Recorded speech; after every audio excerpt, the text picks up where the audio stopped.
Hey y'all, welcome to The Loop, presented by Midwich. I'm your host, Joe Dunbar. You know I'm happy to be here with you all, and I appreciate you stopping by.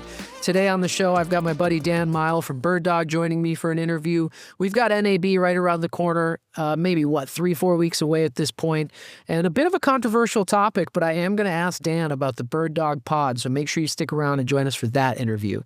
Before then, I've got a couple updates, so let's jump into it. Now, first, we've partnered up with our friends at QSYS, and we are offering free Level 1 QSYS certification training at the AV House in the Bay Area. You don't need to be from the Bay Area. You can certainly travel if you want to, if you're in NorCal, if you're around the Pacific Northwest, whatever. If you want to fly in, you're welcome to do so. There's 5 open seats left. I'll drop the link in the description so you guys can go check it out if you're interested. I will say there's definitely some benefits to being trained in person and having access to resources who know what they're doing, as opposed to having to do it self-guided and on your own. There's nothing wrong with that, but it's nice to have some real people who know the product inside and out to help you along and give you some best practices and things like that. So hit the link, check it out. Certainly sign up and reserve your spot today if you're interested. Along the lines of QSYS, earlier this year, they certainly launched some new products, which we're all very excited about, and we're getting a lot of questions about when is this coming, when is that coming, so I'm going to give you guys a little inside baseball. The MPAQ amps, which is probably the number one question I've been getting right now, when are these coming, when can I get my hands on them? It's going to depend on the specific model, but we are expecting those to be available this summer and be shipping them anytime between June and August, again, depending on the specific model. We also have the Room Suite modular products, which I'm probably more excited about that system personally, and that stuff should be coming here right around the bend in April, May, so stick around and tune in for that. Very excited about all the new QSYS solutions hitting the market, and I can't wait to see how people leverage them in their installs. A couple other pieces, our friends at Audinate have released their install line of the Avio adapters, so if you're familiar with the Avio adapters, to bring various connections in or out of a Dante network, these are the same thing, but they're install focused, so they're fitted with Euroblock or Phoenix connectors, whichever term you prefer, specifically for the install market. So check those out. Neat has a couple updates for you guys. First, there's an OS update. If you're not subscribed to their updates, email updates so that you can get notified when there's things like this coming around, what features change and things like that, I would suggest you do that. You can hop on over to neat.no to sign up for that, but make sure your Neat rooms are getting updated and getting the latest features. They have also dropped a new product, the Neat Board 32, which is exactly what it sounds like, right? It's a 32-inch Neat board. There's a couple of great stands and mounts for it. I really like the adaptive stands myself. I imagine this being a second monitor for people at their desk that's also outfitted with a Neat board, so it's very flexible like that. You can also use this in small spaces, hoteling applications and situations and things like that. So I'm sure this product will take off the way the rest of the line has as well. And my last piece for you guys is with our partners at PTZOptics. A couple of things going on with them. One, they just moved to an ESOP platform, so it's an employee-owned company now, which I think is really great. Shout out to PTZOptics and their team for that move. And they have just launched a new solution called Visual Reasoning AI. I still don't know a ton about this. I've been learning about it. I think I'm going to try and get my buddy Paul on here, or maybe we'll hunt him down at NAB so he can talk about it a little bit. So stick around to get some more info. But in short, I would encourage you all to go visit the website. It's visualreasoning.ai. You can get there from the PTZOptics site, and I'm going to drop a link down in the description. It is really cool, very powerful, and you can leverage Visual Reasoning AI in your camera applications in a lot of different ways. So I don't want to say it does this and put it in a box. It leverages AI solutions to help your camera tracking, framing, composition, etc. So definitely check it out, visualreasoning.ai. Without any further ado, that's the end of my update, so let's get into it with my buddy Dan Miall from BirdDog. All right, and here I am with Dan Miall from BirdDog. Dan, thanks so much for taking time out of your day to join us. So happy to be here. This is awesome. Looking forward to our conversation. Yeah, so, the Loop is all about keeping our customers updated about what's going on with our vendor partners. I know at BirdDog, you guys always kind of have a lot going on. There's always some exciting stuff happening. You and I kind of hoping to talk about Connect is what I put you on with. I know BirdDog Connect is like, a remote production solution that now you have a Zoom app for that hooks into BirdDog Connect and a free tier. There's a whole bunch of things to talk about. So why don't you just start by telling us a little bit about like what BirdDog Connect is and the Zoom app launch that's going on right now? Cool, let's do that. So I think before I jump into that, people often think about BirdDog as being all about PTZ cameras, and we are. We make a whole bunch of PTZ cameras to do any type of production or meeting type space. Actually, underneath that, we've been building this platform, which is called BirdDog Connect. Now, BirdDog Connect is all about unifying how we control and how we interact with any camera or any video device anywhere in the organization. And so that's great for being able to have cameras that are in remote studios or campuses and things where you might want to adjust how they look or reframe them and things like that. It just completely unifies the way you can control it. It makes it really easy and really manageable for all of your fleet of cameras and converters and video. It doesn't even need to be all BirdDog. It can be a whole bunch of different devices that are on your network. It's a real enterprise approach there, Dan. I think thinking about it from that perspective puts it in like a nice enterprise context for the use Absolutely, space. that's right. So it's fully manageable, it's fully deployable in enterprise networks, and it really sort of brings, rather than having silos of meeting rooms or studios or campuses or regions, we can bring that all together. And as an AV group within a corporate, for example, it makes it a whole lot easier to manage. But even in a live production sense, the same thing, having multiple studios all be able to be managed at once is really what Connect's been designed for. But the superpower behind that is the actual control and be able to work with those pictures. So we have the ability to do things like multi-views and picture-in-pictures and video processing within Connect. And what we've done just recently, in fact, it goes live this week, is build a Zoom app. And so what that means is Zoom can now interact directly with the Connect platform. And really the benefit of that is we can take any camera. It can be all in one meeting room. It can be in multiple spaces. Could be an all-hands meeting or a town hall that you're having. And we can gather those cameras together and start to switch and interact with those cameras to make a production without needing to get really complex. So within Zoom itself, we can ask Connect to join our meeting and bring in a couple of cameras plus maybe a screen share or a computer. And then within Zoom itself, rather than having to use a scary vision switcher or having to go out to have third-party production stuff, we can actually switch between those sources and interactively fade between someone talking and then someone doing a presentation, or even do a picture-in-picture where someone's talking on one side and their slides are next to it. And having animations coming in and out, we can do background images and we can do titles over the top. What we're really doing is bringing a vision switcher or a TV studio directly into Zoom. And it makes it super, super easy for anyone to operate. It's just a panel that sits on the side of your Zoom call. You can operate it as the person that's actually running the call, or you can have someone else join the call and actually control it as well. So it's perfect for a whole bunch of different workplaces and also the requirements for any type of corporate production, education, or anyone that's wanting to look at doing some kind of vision switching without getting complex. Yeah, I think everybody kind of is looking for that type of solution, or certainly a lot of folks I know in the enterprise space and even in the higher education and things like that. People are always looking for ways to like really spruce up the production quality of what are the content that they're putting together, so it's not maybe as simple as somebody standing with a slide deck or something like that. And BirdDog's been great at bringing those solutions to market. We used a couple other solutions as well from you guys at our Infocom booth and our podcasting booth there. So I love the tactile feel. So you mentioned this could be the person running the call. You could have somebody join and be an operator. Like, what are the use cases here, and how do you guys see it? I mean, we're talking about all hands calls that are looking for more production. Let's expand on that a little bit. Yeah, so I think what people are really driving on is if you're trying to do an all hands call, might be a earnings call, it could be whatever kind of communication, whether it's internal or external.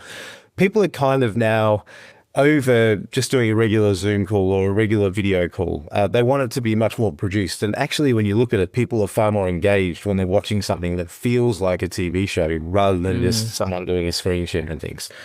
So basically, the way that we see it works is you can join a call. So basically, you set up your call just like normal. In this case, with the Zoom app, you set up your Zoom call. And then when you start the call, all you do is launch the Zoom app. It's built directly into the Zoom ecosystem. You don't need to run external applications and join things together and get scary with APIs and things. You literally just open up the BirdDog Zoom app, log in with your username and password, and then you select your meeting room. And from there, it comes up with all of the controls that you have already pre-saved in, so you can move the camera around and reframe everything. But like you were saying, we can have multiple people being able to control it. And the way I really envisage this is if I'm doing a demo myself to a customer, I really want to blow them away with how I'm showing them. I can just control that with my own call within Zoom and switch between different views. But if I'm doing an earnings call or a new product launch, what we can actually have is have someone else, maybe it's a product manager or someone else that's joining the call, that can also access that same Zoom app and that same panel. And they can be controlling the switching. So they can be sitting off to the side. They're not a presenter. They're not actually part of the call. As long as they just log into Zoom and launch the BirdDog app, they're able to do that interaction. So as a person comes up on stage, it goes to a wide shot and puts up their title. Then when they start talking, we fade in with their PowerPoint presentation or whatever that might be. And that can be controlled, like I said, effectively by someone else within the organization. They don't even need to be in the same room. They don't need to be in the same continent to be doing that control. That's so cool. It really is super, super cool. Wow. I'm thinking about it all coming out like in this, it being not just the fact that we can connect those dots, like that's cool. But being able to do it natively, like in the Zoom app is like, I think that's a huge tool in helping bridge the divide between like an operator running, a video editing type of solution and like maybe more of a layperson, making some moves. Maybe they don't even fully understand the moves behind it, but like they're able to do those types of things. And that's 100% what we want. Like we want people that maybe they're doing quarterly earnings calls, even every 12 months. They don't need to do it every day and every week. They don't need to be an AV or a video production ninja. They can just jump and use it. It's intuitive. It's directly within Zoom, and you don't need any training to know how to use it. And that's really the kind of secret sauce behind this, I think. So if you look at it from, I guess, other ways to get and produce content into a video call like Zoom, there's things like there's Zoom ISO, and you can take exports out of Zooms and sort of make a video production. But the whole point of that is those systems are taking video out of Zoom, allowing you to produce externally and bring it back in. And that's when you need expertise. That's when you need equipment. That's when you need investment. What we're doing is actually the polar opposite of that. We're taking all our current resources, like our cameras in our meeting room or in our all hands space, and we're just gathering them up together and putting them directly into Zoom. We don't have any external hardware required. We don't have any external things. All of the control and all of the switching is directly in Zoom. So it's so much more approachable and much needed. There's not a whole bunch of cables and weird connectivity going on. I'm thinking of just about a bunch of IT managers that are about to become like amateur producers, and how much, having get to split my work a little bit between those things, like, the video side is maybe a little more fun. So hopefully they'll enjoy that. So you talked about, at the beginning we mentioned, so like obviously we're envisioning this with BirdDog hardware in mind. You were talking about it can really be third-party solutions. What BirdDog, are there specific lines or models, series of cameras that like translate well from the production side to the UC space? Are the cameras designed to really fit into either space? Like where's the delineation, if any, or what would you go to for UC and enterprise stuff here? Yeah, so I think, for us, we've got a bunch of different use cases in mind with our cameras. Now, there's a reason why we've got a camera liner. There's not one size fits all, unfortunately. It'd be great for everybody and cut decisions out. But we really have some great, I guess, touch points within our portfolio that work really well for this kind of production that you're doing. At the kind of entry level point, not to say it's low quality or low end, but at the entry level in terms of price, we've got our BirdDog Max camera. Now that's a PTZ camera, so it's remotely controllable. You can pan, tilt, and zoom. So that means that you can frame up your shot and actually move the camera within your Zoom call. So it's really great. The really big benefit of the Max, though, is it's got a super wide field of view. So if you're in a small meeting space, you can fit everybody in. A lot of cameras, particularly PTZs, have got great zoom, but when you're putting it into a small space, they've actually got a fairly limited field of view, which means that you start to cut out people maybe on the sides. So Max makes it feel like you've got a bigger space, even though it might be quite small. It's one of the magic bits of television is making a small studio look big. So that's why I certainly recommend it from a starting point. As we move up, we actually have a brand new camera that we've launched, which is called the XL. Now it's XL by name, but also by nature. It's a big unit, but this one's got an extra large sensor in there, the largest size sensor that you can get inside a PTZ. And that gives you a really television filmic type look as well. So for larger spaces, maybe for corporate suites or for management suites executives, This is a higher end camera that really makes it look as good as television, if not better in a lot of cases. So that's a great one at the top end. And then we've got a bunch of things in between, as well as fixed cameras. So if you didn't need the pan, tilt, and zoom, we've got smaller cameras that can be physically mounted to point directly at a stage, for example, to make it much less management. We, are fortunate enough to have used a lot of BirdDog cameras over the last at least, 4 or 5 years for a lot of our live and remote productions. So I can certainly attest to the wide range of cameras.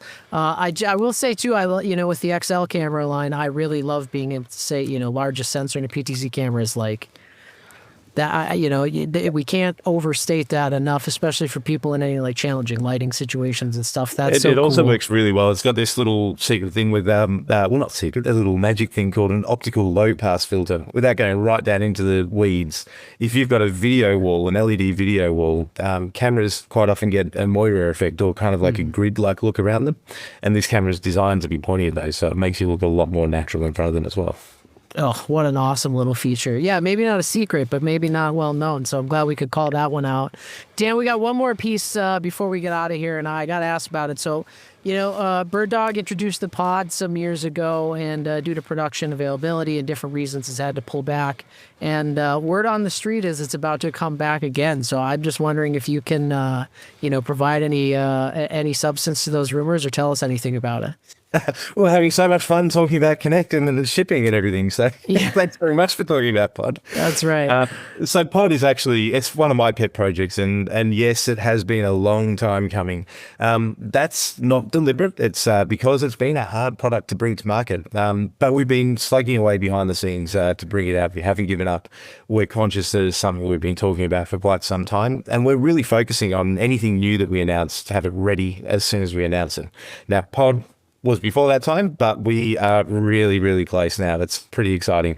We had to go through a whole new hardware redesign for it to get it to perform how we want it to and to work with our new BirdDog 2.0 kind of mentality of everything working exactly as it's designed and to be available as soon as it's shipping. But we're really very much there. So they're in manufacturing. I don't have an exact date, but I'm actually standing up here saying that we are shipping this really, really soon. So I'm excited to see where that goes. And I guess Pod really is that missing link that goes one step further, where if you've got people that are bringing their own laptop into a meeting space or into any AV space, you don't need to install any software at all to access your whole AV infrastructure by using Pod. It makes your cameras, your converters, any video source in your organization just appear as a web camera, which is super cool for large scale organizations where you don't want to install AV kind of infrastructure on everyone's laptop, but you want them to be able to access it. So I think it's going to be great, and it's a great complement to our Zoom integration with Connect as well. I was going to say it ties in quite perfectly. I appreciate you addressing it. Certainly it's a product that I have been excited about for a while, and we all can understand that things in life just don't always go as they're planned, That's sort of just how it goes. So, Dan, you guys, we got NAB around the corner. Where can people find you before we get out of here, and where you're coming up? Alrighty, so we're really looking forward to NAB. We've got some great workflows that we'll be showing out there, as well as a few little secrets as well. So keep an eye on us. We're in the North Hall this year. There's been some changes around with all of the renovations happening at the convention centre. So look for us in the North Hall. I don't have the booth number in front of me, but North Hall somewhere in the middle. But you'll be able to see us from our big green signs and all the people hanging around. So it's going to be an exciting year for us. We'll be able to drop it right in the description. Dan Miall from BirdDog, thanks so much for stopping by and joining us on The Loop. All right, you heard it here. Dan says the BirdDog Pod is coming. And I guess, I just want to say to them, shout out to BirdDog. They promised this product a long time ago. Production, hiccups happened and then things happen. But they've stuck with it. They still are working on it, and they still want to see it hit the market, and it looks like we're right around the corner from that happening, so I'm certainly excited. Props to BirdDog for sticking with it, and I can't wait to check the product out. I will be on the show floor at NAB in a couple of weeks. It's April, 18th through the 22nd. If you're there, definitely hit me up, and I'd love to connect with you guys. You'll probably be able to find me at any of our partner booths or certainly walking the floor. So I appreciate y'all joining me and taking the time. You know the deal. Like, comment, subscribe. For all my Davey fans, smash like now. I hope you guys get the reference. I'll look forward to seeing you next time on The Loop.